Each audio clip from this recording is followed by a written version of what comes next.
नमस्कार विद्यार्थी मित्र आणि मैत्रिणींनो, मी प्राध्यापक मारुती विठ्ठल शेळके आपल्या सर्वांचं दिनविशेष या सुंदरशा उपक्रमात सहर्ष असे स्वागत करीत आहे। आज आपण या दिनविशेष उपक्रमामध्ये पाहणार आहोत 8 जून जागतिक महासागर दिन। सर्वप्रथम आपणा सर्वांना या जागतिक महासागर दिनाच्या हार्दिक अशा शुभेच्छा। आता पाहूया जागतिक महासागर दिनाचा इतिहास। सर्वप्रथम हा दिन कॅनडा या देशामध्ये साजरा व्हायचा आहे। कॅनडा या देशामध्ये 1982 सालापासून हा दिवस साजरा केला जायचा। मात्र 2008 या वर्षी संयुक्त राष्ट्र या संस्थेने संयुक्त राष्ट्र महासंघाने हा दिवस 8 जून जागतिक महासागर दिन म्हणून घोषित केला आणि पुढच्या वर्षी 8 जून 2009 हा दिवस पहिला जगात जागतिक महासागर दिन म्हणून साजरा झाला। ओके, आता आपल्याला की जागतिक महासागर दिन साजरा का करावा, त्याचं काय महत्त्व आहे, त्याच्या पाठीमागे काय हेतू आहे हे एका मिनिटामध्ये तुम्हाला सांगतो।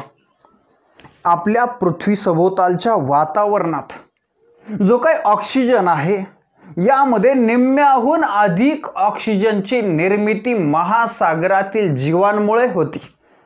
दुसरी गोष्ट की या वातावरणातील CO2 कार्बन डायऑक्साइड यामधील 1/4 भाग हा महासागरातील जीवांद्वारे शोषण केला जातो।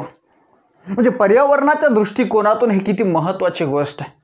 दुसरी गोष्ट की या पृथ्वी तलावरील सर्वात जैवविविधता ही महासागरामध्येच आहे। सर्वाधिक खनिजांचा साठा जो आहे तो याच महासागरामध्ये आहे, म्हणून तर रत्नाकर अनेक रत्नांचा साठा या महासागरामध्ये। त्याचबरोबर सर्वाधिक स्वस्त वाहतूक म्हणून जलवाहतूक आपण पाहतो आणि त्यामुळे या महासागराला प्रचंड असे महत्त्व आहे। मात्र गेल्या काही वर्षांमध्ये विशेषतः प्लास्टिकच्या वापरामुळे महासागराचं फार मोठ्या प्रमाणात प्रदूषण होत चाललंय। महासागरामधील सजीव सृष्टी धोक्यात आली। जर महासागरामधील सजीव सृष्टी धोक्यात आली तर या पृथ्वीवरील सर्वच सजीव सृष्टी धोक्यात येणार आहे आणि म्हणून महासागराचं प्रदूषण टाळावं जेणेकरून आपल्या पृथ्वीवरील समस्त सजीव सृष्टी आनंदाने आणि सुखाने जगू शकेल। म्हणून या महासागराचं संरक्षण आणि संवर्धन करण्याच्या हेतूनं आपण जागतिक महासागर दिन साजरा करत असतो। ओके, आता महासागर दिन का आणि केव्हापासून साजरा करत आहोत हे आपण पाहिलं। आता पुढे पाहूया महासागर म्हणजे काय। महासागर म्हणजे काय तर या पृथ्वीवरील अखंड आणि विशाल खाऱ्या पाण्याच्या साठ्याला आपण महासागर इंग्रजीमध्ये ओशियन असे म्हणतो। मग सागर किंवा समुद्र म्हणजे काय तर महासागराच्या उपविभागाला सागर किंवा समुद्र असे म्हणतात। आणि या महासागराचा असा उपविभाग ज्याच्या 3 बाजूने जमीन आहे, म्हणजेच 3 बाजूने वेढलेला, 3 बाजूने जमिनीने वेढलेला महासागराचा उपविभाग म्हणजेच उपसागर। उदाहरणार्थ हिंदी महासागर, या हिंदी महासागराचा एक उपविभाग अरबी समुद्र आहे, ज्याला खरं नाव जुनं नाव सिंधू सागर असं आहे। याच महासागराचा एक भाग बंगालचा उपसागर आहे। तर बंगालचा उपसागर का 3 बाजूने जमिनीने वेढलेला आहे म्हणून बंगालचा उपसागर, ज्याचं जुनं नाव खरं नाव गंगासागर असं आहे। बरं झालं, महासागराचा सागराचा आणि उपसागराचा अर्थ पाहिला। त्यानंतर या महासागर आणि महासागरा संदर्भाच्या सर्व संकल्पनांचा अभ्यास करणारे शास्त्र म्हणजे महासागर शास्त्र किंवा महासागर विज्ञान असा होय। आता महासागराची निर्मिती पाहूया। निर्मितीच्या दृष्टिकोनातून सर्वात सुरुवातीला निर्माण झालेल्या प्राकृतिक रचना म्हणजे प्रथम श्रेणीच्या, त्याच्यानंतर निर्माण झालेल्या द्वितीय श्रेणीच्या, त्याच्यानंतर निर्माण झालेल्या तृतीय श्रेणीच्या। या दृष्टिकोनातून महासागर आणि आपल्या पृथ्वीवरचे 7 भूखंड हे प्रथम श्रेणीच्या प्राकृतिक रचना आहे। पृथ्वीच्या अंतर्गत असणाऱ्या शक्तीमुळे पृथ्वीचा काही भाग खाली खचला गेला, त्यापासून महासागर तयार झाले। याच अंतर्गत शक्तीमुळे पृथ्वीचा काही भाग वर उचलला गेला आणि त्यापासून भूखंड तयार झाले, असा साधा सोपा अर्थ. आपण दूरवरून जर पृथ्वीचं निरीक्षण केलं तर असं भासतं, असं वाटतं की ही जी पृथ्वी आहे, ही पृथ्वी म्हणजे एकच महासागर आहे आणि त्या पृथ्वीवरील हे जे 7 खंड आहेत तर ते या महासागरामधील बेट आहेत, असं भासतं, असं वाटतं. ओके, याच्यानंतर तुम्हाला सांगतो की आपल्या पृथ्वीला जलग्रह असे म्हणतात. जलग्रह का म्हणतात? कारण पृथ्वीवर पाण्याचं प्रमाण जास्त आहे, जमिनीचं प्रमाण किती आहे? आपल्या पृथ्वीवर 70.80% म्हणजे सुमारे 71% पाणी आहे आणि 29.20% म्हणजे 29% सुमारे जमिनीचं प्रमाण आहे. म्हणून आपल्या पृथ्वीला जलग्रह असे म्हणतात. एवढेच नाही तर या पृथ्वीच्या मध्यातून असणाऱ्या विषुववृत्तामुळे दोन समान भाग होतात. विषुववृत्ताच्या दक्षिणेला दक्षिण गोलार्ध आणि विषुववृत्ताच्या उत्तरेला उत्तर गोलार्ध. या विषुववृत्ताच्या उत्तरेला असणाऱ्या दक्षिण गोलार्धाला आपण जलगोलार्ध असं म्हणतो, कारण पाण्याचं प्रमाण जास्त आहे. विषुववृत्ताच्या उत्तरेला असणाऱ्या गोलार्धाला आपण भूगोलार्ध म्हणतो, कारण त्या तुलनेत दक्षिण गोलार्धाच्या तुलनेत जमिनीचं प्रमाण उत्तर गोलार्धात जास्त आहे, म्हणून उत्तर गोलार्धाला आपण भूगोलार्ध असं म्हणतो. पण आपण जर नीट विचार केला तर दक्षिण गोलार्धाचा जर विचार केला तर दक्षिण गोलार्धाच्या एकूण क्षेत्रफळाच्या 81% पाणी आहे. उत्तर गोलार्धामध्ये एकूण उत्तर गोलार्धाच्या क्षेत्रफळाच्या 61% पाणी आहे. आपण जर दक्षिण गोलार्धामध्ये पाणी आणि जमीन यांचं गुणोत्तर प्रमाण जर आपण पाहिलं तर दक्षिण गोलार्धामध्ये हे आहे 5:1 एवढं प्रमाण. उत्तर गोलार्धामध्ये हे जे प्रमाण आहे पाणी आणि जमिनीचं ते आहे 3:2. ओके, अशा रीतीनं गोलार्धाच्या दृष्टिकोनातून आपण पाणी किती आहे हे पाहिलं. याच्या पुढे आपल्या पृथ्वी तलावर एकूण 5 महासागर आहेत.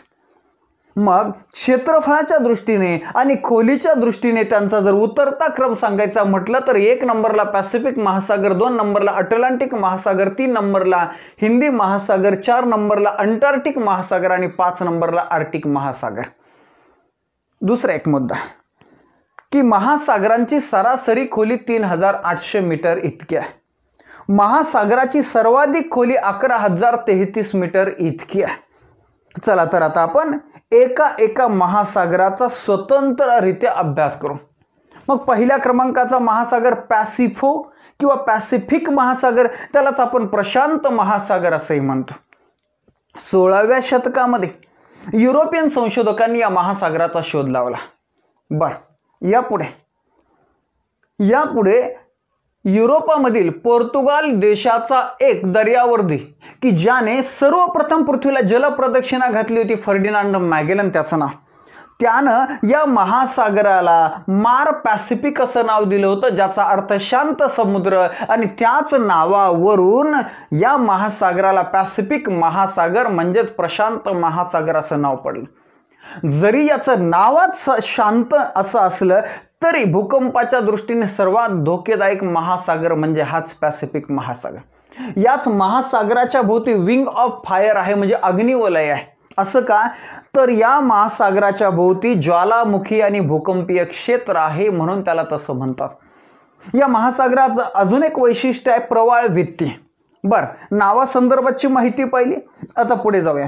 क्षेत्रफळाच्या दृष्टीनं, एकूण पाण्याच्या दृष्टीनं हा सर्वात मोठा महासागर आहे. याचबरोबर हा सर्वात प्राचीन महासागर आहे. निर्मितीच्या दृष्टीने याचा पहिला क्रमांक लागतो. याचबरोबर खोलीच्या दृष्टीने सुद्धा याचा पहिला क्रमांक लागतो. सर्वाधिक खोली असणारा महासागर हाच आहे. क्षेत्रफळाच्या दृष्टीनं 1 नंबरचा म्हणजे किती क्षेत्रफळ आहे तर 16,60,00,000 चौरस किलोमीटर एवढा क्षेत्रफळ पॅसिफिक महासागराचं आहे. म्हणजे आपल्या पृथ्वीचा सुमारे 1/3 भाग पृथ्वीच्या पृष्ठभागाचा या महासागराने व्यापलेला आहे. आपल्या एकूण पृथ्वीच्या क्षेत्रफळापैकी 32% क्षेत्रफळ या महासागरानं व्यापलेलं आहे. आपल्या पृथ्वीवरील एकूण पाण्यापैकी 46% पाणी या महासागरामध्ये, एकट्या महासागरामध्ये आहे. आपण जर हा महासागर आणि त्याच्या भोवतीचे सर्व समुद्र यांचं जर क्षेत्रफळ पाहिलं तर ते 17,96,79,000 चौरस किलोमीटर एवढं क्षेत्रफळ भरतं. ओके, अशा रीतीनं या महासागराचं क्षेत्रफळ. पुढे या महासागराचा विस्तार तुम्हाला सांगतो. या महासागराच्या पश्चिमेला आशिया खंड आहे, तर या महासागराच्या पूर्वेला दक्षिण आणि उत्तर अमेरिका खंड आहे. म्हणून तर असं म्हटलं जातं की पॅसिफिक महासागर म्हणजे आशिया आणि अमेरिका यांना अलग करणारा महासागर. या महासागराच्या उत्तरेला बेरिंग नावाची समुद्रधुनी आहे, तर या महासागराच्या दक्षिणेला अंटार्क्टिक खंड आहे. ओके, असा हा महासागराचा विस्तार. या महासागराचा आकार आहे त्रिकोणी. या त्रिकोणाचा शिरोबिंदू म्हणजे उत्तरेकडील बेरिंग समुद्रधुनी आणि या त्रिकोणाचा पाया म्हणजे दक्षिणेकडील अंटार्क्टिक खंड असा. ओके, सर्वाधिक खोली असणाऱ्या या महासागराची सरासरी खोली सुमारे 4,000 मीटर म्हणजे 3,939 मीटर इतकी आहे. बर, या महासागरामध्ये सर्वाधिक खोल बिंदू जो या पृथ्वी तलावरील सर्वात खोल बिंदू आहे ती एक गर्त आहे. तिचं नाव आहे मरियाना गर्ता. मरियाना गर्ता जिची 11,033 मीटर एवढी खोली आहे. अलीकडच्या काही पुस्तकांमध्ये, अलीकडच्या काही साहित्यामध्ये 10,994 मीटर इतकी खोली दिलेली आहे. बर, याच महासागरामधील न्यू गिनी नावाचं बेट हे या महासागरातलं सर्वात मोठं बेट आहे. न्यू गिनी नावाचं बेट. जगातला क्षेत्रफळाच्या दृष्टीने सर्वात मोठा समुद्र जो आहे तो चिनी समुद्र. हा बाशी नावाच्या कालव्याने या पॅसिफिक महासागराला जोडलेला समुद्र आहे. ओके, अशा रीतीनं आपण सर्वात मोठा पॅसिफिक महासागर जो आहे तो पॅसिफिक महासागर पाहिला, त्या संदर्भाची माहिती पाहिली. त्यानंतर पुढे जाऊया. त्यानंतर दुसऱ्या क्रमांकाचा जो महासागर आहे तो आहे अटलांटिक महासागर. या महासागराला अंध महासागर असंही म्हणतात, नकाशांचा महासागर असंही म्हणतात. बर, या अटलांटिक महासागर हा क्षेत्रफळाच्या दृष्टीनं आणि खोलीच्या दृष्टीनं दुसऱ्या क्रमांकाचा महासागर आहे. याचं क्षेत्रफळ 8,65,00,000 चौरस किलोमीटर एवढं क्षेत्रफळ या महासागराचं आहे. 1/5 पाणी या पृथ्वी तलावरचं या महासागरामध्ये व्यापलेलं आहे. जगातील बहुतांशी किंवा सर्वाधिक नद्या या महासागराला येऊन मिळणाऱ्या आहेत. बर, या महासागराचा विस्तार कसा आहे तर या महासागराचा विस्तार पूर्वेला युरोप आणि आफ्रिका खंड आहे, तर पश्चिमेला उत्तर अमेरिका आणि दक्षिण अमेरिका असा यांच्या दरम्यान असणारा हा अटलांटिक महासागर आहे, अंध महासागर आहे. या महासागराचा आकार इंग्रजी एस सारखा किंवा आंतरराष्ट्रीय अंक 8 प्रमाणे या महासागराचा आकार आहे. बर, या महासागराची खोली ही पॅसिफिकपेक्षा कमी आहे. या महासागरामध्ये पिटोरिको नावाची गर्त ही सर्वाधिक खोल गर्त आहे. या महासागराचं अजून एक खास वैशिष्ट्य आहे. उत्तर अटलांटिक महासागरामध्ये बर्मुडा ट्रायंगल हा प्रसिद्ध असं ठिकाण या उत्तर अटलांटिक महासागरामध्ये. याच महासागराच्या उत्तरेला स्थिर पाण्याचं क्षेत्र आहे.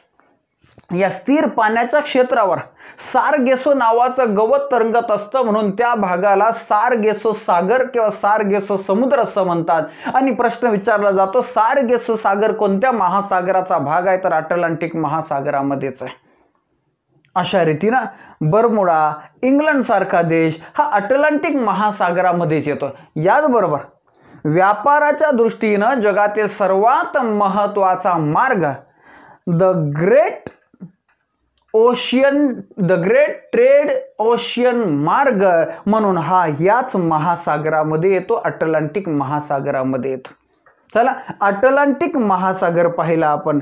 यानंतर तिसऱ्या क्रमांकाचा महासागर आहे हिंदी महासागर, ज्याला इंडियन ओशियन असंही म्हणतात. देशावरून नाव पडलेला एकमेव महासागर, हिंदुस्थानवरून हिंदी महासागर असं नाव पडलेलं आहे. याला अर्ध महासागर असेही म्हणतात.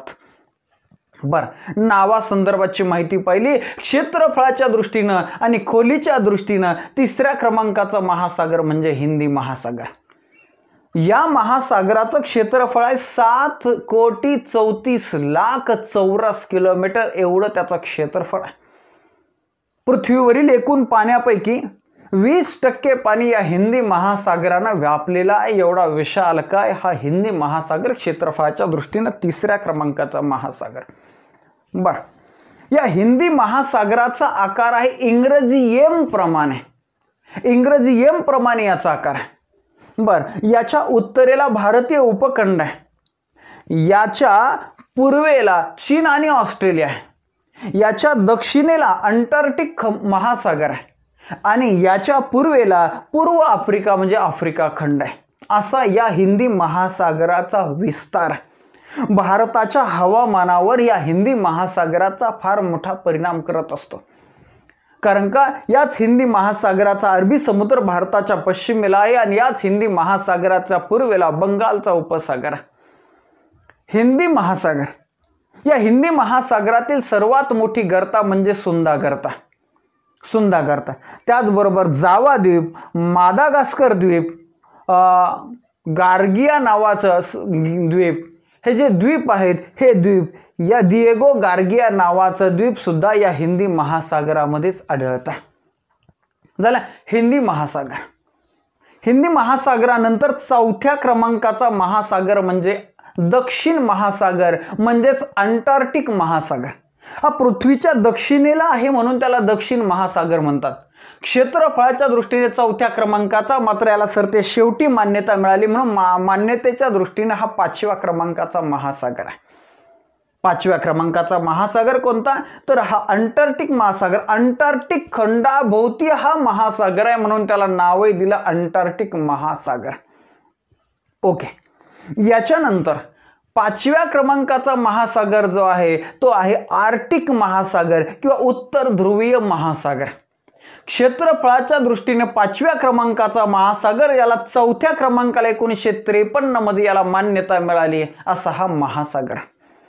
बर, या महासागराला लपणारा महासागर असंही म्हणतात, कारण या महासागराचा बहुतांशी भाग बऱ्याच काळ हा बर्फात लपलेला असतो, बर्फाच्छादित असतो म्हणून याला लपणारा महासागर असंही म्हणतात. अंटार्क्टिका महासागराचं जे क्षेत्रफळ आहे ते क्षेत्रफळ होतं 2,03,00,000 चौरस किलोमीटर. तर या आर्क्टिक महासागराचं उत्तरेकडे असणाऱ्या महासागराचं क्षेत्रफळ 1,32,00,000 चौरस किलोमीटर एवढं क्षेत्रफळ या महासागराचं आहे, आर्क्टिक महासागराचं. बर, या आर्क्टिक महासागराचे सर्वात मोठी, सर्वात खोल गर्ता युरेशिया नावाची गर्ता जी आहे ती सर्वात खोल गर्ता आहे या आर्क्टिक महासागराची. अशा रीतीनं आज जागतिक महासागर दिन, या जागतिक महासागर दिनाच्या निमित्तानं हा महासागर दिन, हा दिन कसा सुरू झाला, त्याचा इतिहास, त्याचं महत्त्व, त्याचबरोबर महासागर म्हणजे काय आणि पृथ्वी तलावरील हे 5 महासागर आज आपण शिकलेलो आहोत. आजच्या या लेक्चरमध्ये, व्हिडिओमध्ये आपण इथंच थांबूया. धन्यवाद.